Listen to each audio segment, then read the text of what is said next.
Hello and welcome to April's virtual information session for aspiring candidates hosted by Edmonton Elections. My name is Chris Hayward, project lead with the Elections Office, and joining me again today as always is Aileen Giesbrecht, returning officer and city clerk with the City of Edmonton. Hi Aileen. Hi there, Chris. We're also pleased today to be joined by David Aitken, branch manager of community standards. David's with us to share his expertise and knowledge around today's topic of election signage. Good to have you with us, David. Glad to be here. At this time, we acknowledge that we're on the traditional land of Treaty 6 territory and the traditional Métis homeland of Region 4. We acknowledge the diverse Indigenous peoples whose ancestors' footsteps have marked this territory for centuries, from First Nations, Métis, Inuit, and now settlers from around the world. As I already mentioned, the focus of today's session will be on the rules that govern campaigning, and we'll be paying particular close attention to election signage and the do's and don'ts that apply to candidates. For those of you who are with us for the last session, you will remember our new format. Aileen will introduce the topic through a couple of brief slides, and then we'll get straight into a facilitated Q&A that's based on the questions that we've received from candidates and residents since we met last.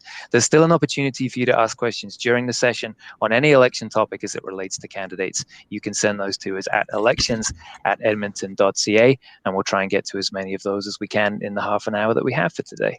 And with that, I'll turn it over to Aileen to walk us through the presentation. Thank you, Chris, and thank you, David, for joining us today. So as Chris mentioned, I've just got a couple of quick slides where I'm going to talk a little bit about campaigning. And so for those of you who have already submitted your nomination forms and they've been accepted by the returning officer, where I think we're at about 70 people who've already done that so far, you're probably at the stages now where you're actively planning out your campaign from now until the election kicks off on October 18th. So just to be really clear, the Local Authorities Election Act doesn't set out a lot of prescriptive rules on what campaigning activities are permitted. It does, however, as a friendly reminder, set out how candidates can collect money and contributions and what those contributions can be spent on by way of expenses. So if you've got any questions about campaign expenses or campaign contributions, again, go back to the Local Authorities Election Act or take a look at some of our previous aspiring candidate seminars and YouTube videos.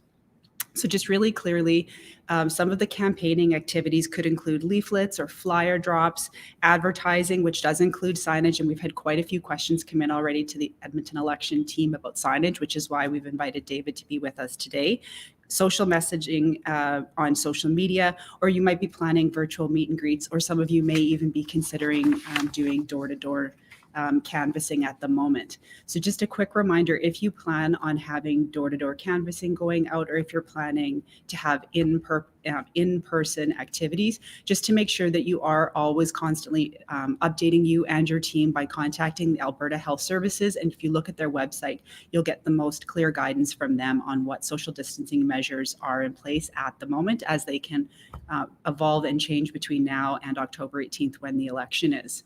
So regarding official campaigning, it's only official candidates, not aspiring candidates, that are in a position to do campaigning activities. So just to be clear, once you've completed your Form 4, you've submitted to the returning officer and you've paid your deposit, we've accepted it and signed it off. At that point in time, you can start campaigning and you can start collecting contributions and incurring expenses. Something we've talked about in quite a few of these sessions is the difference between the nomination period, which is January 4th up to September 20th at noon. That's very different than the campaign period itself. This is a big difference from 2017 when it was a much shorter campaign period. This election cycle, it's actually 365 days. It started in January and it runs all the way to the end of this year. And the reason being is that after the election, you may find yourself in a position where you're in a deficit financial position and you still need to be out there campaigning and raising funds just to sort out your campaign financing. So after the election, it is still possible to be collecting donations. So just to be really clear, the campaign period is the full year, but nominations, however, have to be in by September 20th. So the next slide, just to give everybody, I know the election is still 5 months away, but just a friendly reminder that it is not possible, you're not permitted to do any campaigning activities at all on school property or any of the school grounds.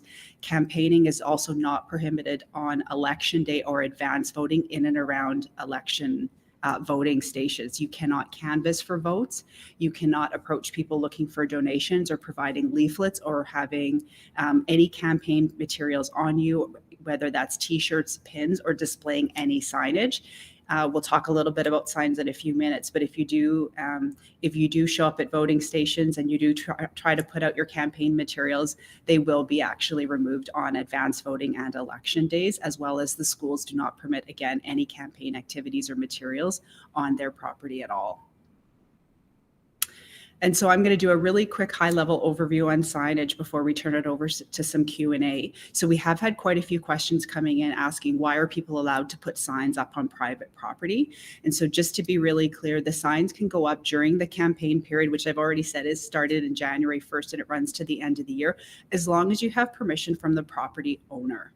And as long as the sign does adhere to the regulations and the rules. So if you are considering putting a sign up on private property, the first place you have to go is get permission from the actual property owner. And this does apply if you're looking to put a sign up on a balcony of a building or a high rise or a condominium. You just need to make sure that you do have permission from those property owners, and that is a permitted activity. Election signs on road right-of-ways, however, right now, that is not permitted. You cannot put signs up until September 30th, and those signs must come down no later than October 21st. So it's a very short period of time where you can have election signs that adhere to the Parks and Road Services guidelines.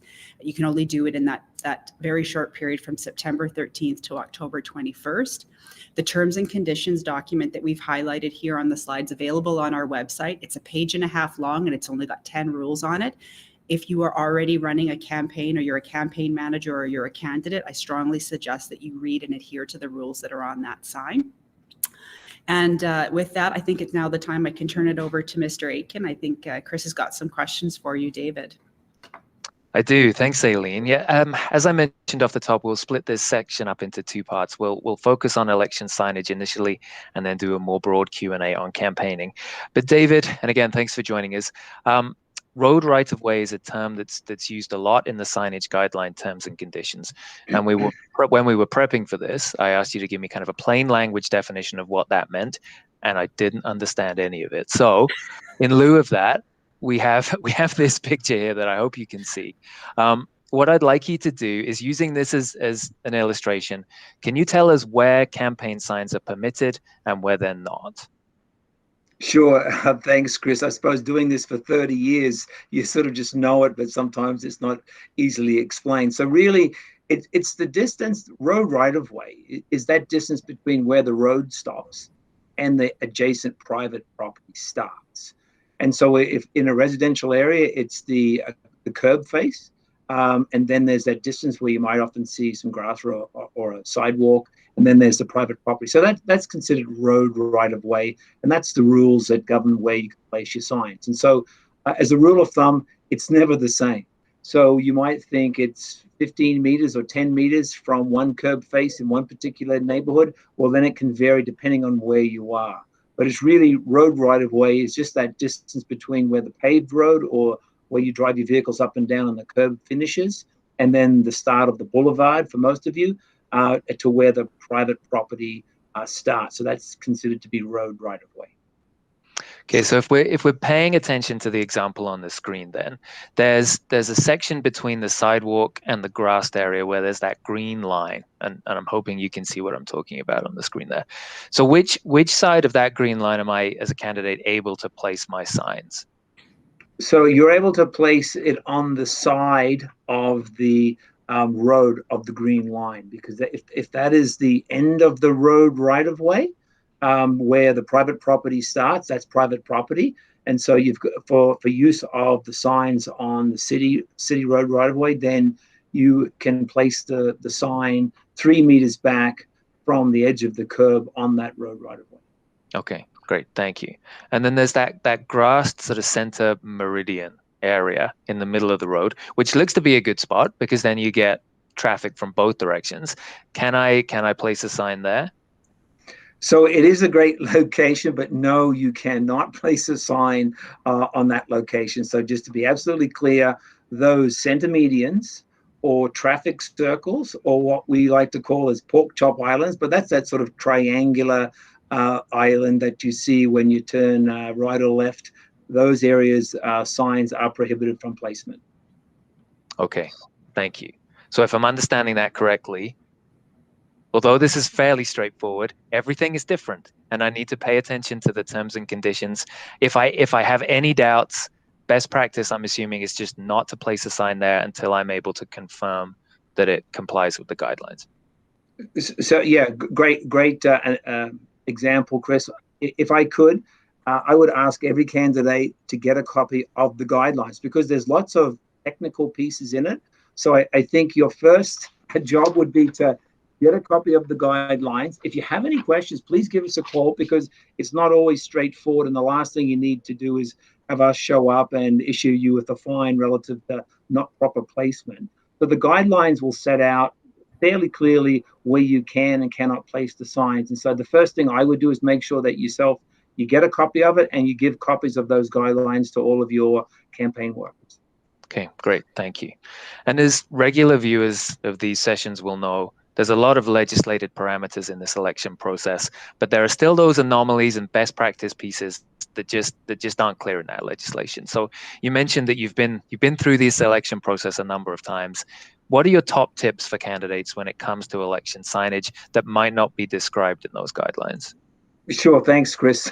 So my probably my first top tip would be, if you see another candidate sign placed somewhere, that doesn't mean that it's placed correctly. So you need to ensure that you do your due diligence. You understand the placement rules and regulations. And if signs are placed improperly, then we will certainly be following up with yourselves in regards to having them taken down. So the first rule is, just because someone else has a sign placed there, don't automatically assume that's okay. You need to do your due diligence. Probably the second thing is the biggest concern that we get from citizens is often the types of signs that are used. Some of those paper-based signs, when we get sort of rainy weather, they can fall apart, and we often get complaints about the litter that those signs are causing, because they are blowing apart if they get wet and they don't hold up well. So that is a concern. So that you might think about the type of sign that you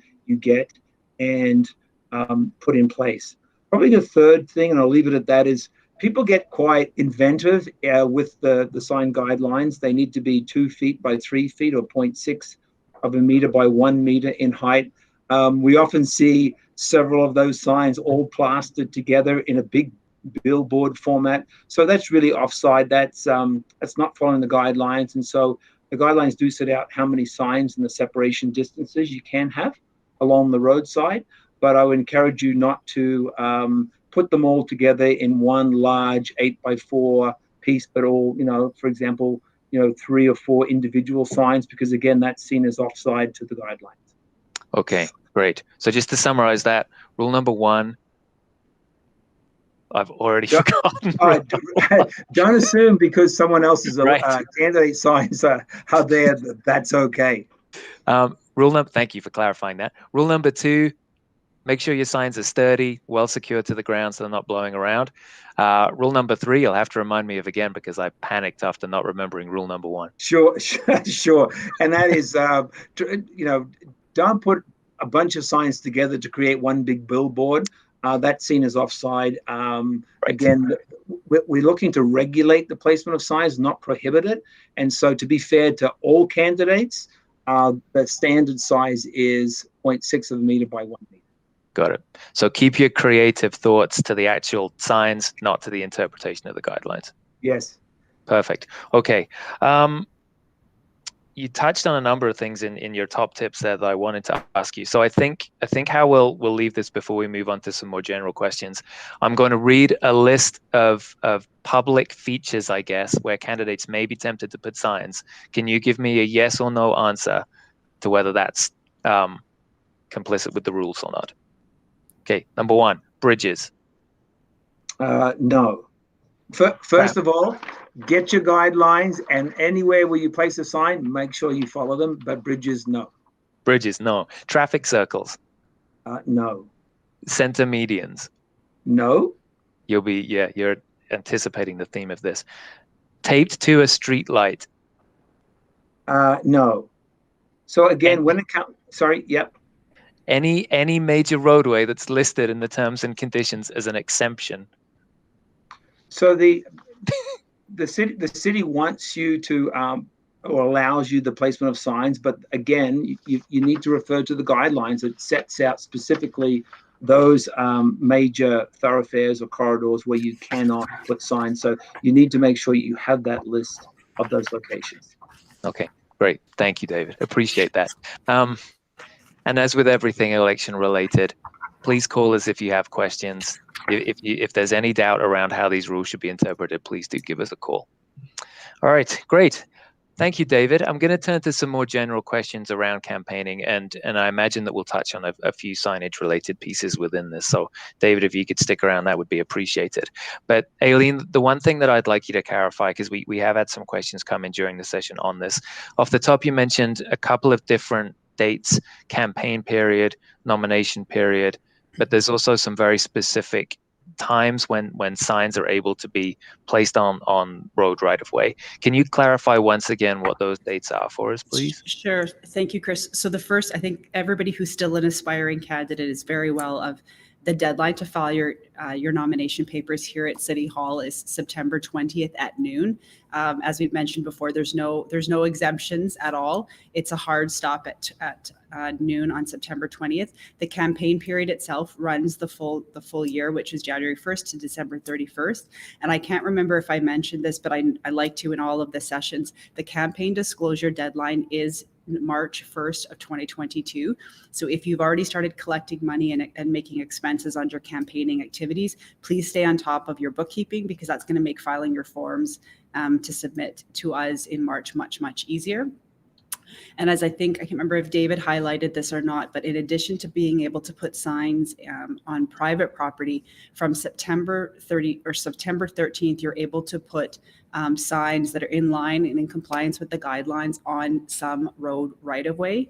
If you are going to be putting signs out, try to keep a map of where you and your volunteers are putting your signs, couch your signs, because they have to be cleaned up by end of day on September 20 or October 21st. So that's September 13th to October 21st. All the signs have to be picked up. Okay, and that helps me understand then David's point around making sure I keep a consistent record of where the signs are, because I have a very limited amount of time to go and retrieve those post-election. Yes, and post-election it's a busy time as well. So it's ideal that you know where your signs are to use your resources wisely. I'll say it that way. Okay, thank you. We were talking about the nomination process and how candidates are required to gather signatures from residents who live in the ward that they seek to represent if they're running for city councillor or school board trustee. So we're wondering if that also translates to campaigning. Am I, as a candidate, only able to advertise in the ward that I am campaigning within? So the short answer is no. You're not limited to only campaigning within the ward that you're in. Obviously, we all travel in and out of our ward, so you are permitted to put signs as long as you're following David's rules, or if you're putting signs on private property that you do have permission of the owner. But just since you raised the nomination process, Chris, if I could just take a few minutes, just to remind everybody, we've accepted over 70 nomination packages from aspiring candidates. And we've had a couple lessons learned and just some quick tips as a friendly reminders. If you're still an aspiring candidate and haven't filled in your forms or brought them into us yet, please make sure at the top of Form 4, your legal name is completely stated at the top of each page, as well as when you're getting your voters in your ward to sign your nomination papers, please make sure that the full name is listed, first and last name, street address, and the postal code, followed by the signature, because if you happen to come into us and some of that information is missing, we're going to ask you to fill it in again, and then perhaps we're going to have to reauthorize your form. So if you can just remember that, and if you've got any questions, as Chris always says, just give our office a call. We're here to help and answer all of your questions, so that when you come down to City Hall, it's a quick process to get your nomination papers completed. Great, thank you. And I am going to take you back to the question. Sorry, just one second, Chris. Ask the question. Yeah, really cut out. So we didn't get the question around what can you put in signs, the city crest, etc. Yeah, can you ask the city? Yeah. Let's go back to the do's and don'ts for campaign material. So we know that the Act is somewhat silent on campaigning, but are there any things that I should avoid doing in terms of images that I'm putting on my campaign materials and the types of materials that I'm creating? Great question. So if you happen to be running for trustee and you thought it would be a really good idea to put the logo from Edmonton Public or Edmonton Separate Catholic School Districts on your campaign material, please don't. The same applies if you're running for mayor or council. You are not permitted to use the city crest. There's very specific rules over who is entitled to use the city crest, as well as what I always call the City of Edmonton blue square. You can't use that on your campaign material. And regardless of what election race you're running in, you're not allowed to use the Edmonton election logo on any of your campaign material. As well as you're putting your materials together, you might be inclined to think about creating a mock ballot or a sample ballot to help people imagine what it's going to be like when you come to vote, either at advanced voting stations or on October 18th.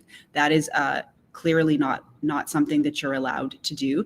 The rules around preparing the ballots is something that's very prescriptive, and that's a responsibility that we have at Edmonton Elections. So please just bear that in mind when you're preparing your materials, you're sending out campaign canvassers to go and talk to voters, to not be handing out sample ballots, please.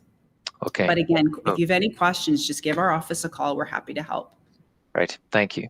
So although it's fairly silent, there are still some very specific prohibited activities that I should be aware of as a candidate. Great. Thank you. Now, we've had some questions come in from candidates who are looking to create some efficiencies in their campaigning. It's obviously not a cheap piece of the process here. So people are looking to organize their time and spend their money wisely. So one of the things that people have been made aware of in other local jurisdictions is the use of a voters list, so that campaigning can be a little more targeted, so people are actually able to participate in the election in that way. So is that something that's available from Edmonton Elections? So great question. The city of Edmonton currently does not have a permanent voters roll or list of electors. We don't have one. As part of the voting process, whether you vote on election day on the 18th, or whether you vote in advance voting, or whether you're part of an institutional vote or a special ballots, there's processes that you go through with our Edmonton Elections team so that we can verify that you are eligible to vote, and you sign a declaration, and then you're given your ballot. So the process doesn't change whether you have we have a voters roll or not, but the city of Edmonton currently does not. It is something that we will be contemplating perhaps for 2025, and post-election, when we do our post-election report, that there will be follow-up conversations with the next council if that's something that they would like us to pursue. But at this moment, the city of Edmonton does not have a voters list. Okay, thank you. That's helpful clarity. And while we're on the topic of efficiencies, this question has come in today and quite a bit over the last few weeks here, but people are looking at the composition of their wards, seeing these high density areas, areas that have neighborhoods made up mostly of single family homes. So are there any resources available from Edmonton Elections that might help candidates plan their time, plan the amount of materials that they're having to produce here? So because of COVID, and because we're reimagining a lot of our election processes from 2017, because so many rules have changed, all of our information that's available to all candidates is available online. So under the section of information for candidates, you'll find ward maps. Within the ward maps, we also have neighborhood maps that show the densities of particular areas. So if you're working with your campaign teams and you're trying to set out logistics for each of the particular areas, you can tell from those maps, you can get an approximate or an estimate as to how much time it might take you to canvass a particular street or a particular area of a neighborhood, and what the approximate density of potential voters that there could be on any one given street. So that information is all available on the website. If you're having a hard time finding something, just give our office a call. We've got the ward maps for both school districts, as well as the current ward boundaries and the new ward boundaries that come into effect on October 18th. Great, thank you. So as always, edmonton.ca/elections remains your main hub for information if you're looking for resources and materials to support you as a candidate. All right, thank you, David. Thank you, Aileen. And apologies for the break in streaming that we understand occurred midway through that Q&A. We are running out of time, so I'll move us along then to just Some opportunities for candidates to find out more. As I mentioned, edmonton.ca/elections is your main source of information as candidates. You can send us emails at any point, elections@edmonton.ca, if you're not finding, or if you're not able to find what you're looking for there. As David mentions, and will continue to mention, I imagine, for the next 5 months, please make yourself familiar with the signage regulations and guidelines. There's a link in the presentation, and you can find that document on our website as well, along with the wards and neighborhood maps that Aileen just mentioned. Municipal Affairs has produced a candidate's guide to running in a municipal election, which we strongly encourage you to look at. Some great information there about how the Local Authorities Election Act and other pieces of governing legislation are applied to you as candidates. You see the link in the presentation there. That's available on our website, and a direct link, I think, is available there too. Aileen mentioned Alberta Health Services. Please do familiarize yourself with their guiding documents. Obviously, nothing is straightforward and simple when it comes to elections, but particularly in the midst of a pandemic, we want to make sure that everybody is able to participate in these processes safely. Please do refer to their information frequently and look at that document specifically that's linked there. In terms of staying updated with us, as I mentioned, you can email us at any point. edmonton.ca/elections contains all those resources that you need, but follow us on Twitter at EDM-elections for the most up-to-date information. If you haven't already, we'd like you to sign up for our e-newsletter for candidates. We'll push out information around these upcoming sessions and other pertinent topics that we think candidates need to be aware of through that newsletter, so it is a good source of information for you. And as always, we'll continue to do these virtual information sessions as we get closer to the election. The focus will shift, obviously, as your perspective changes, but we will keep you informed in everything that happens in our world. So thank you once again to David and Aileen for joining us, and thank you for taking part. We hope to see you again very soon. Thanks.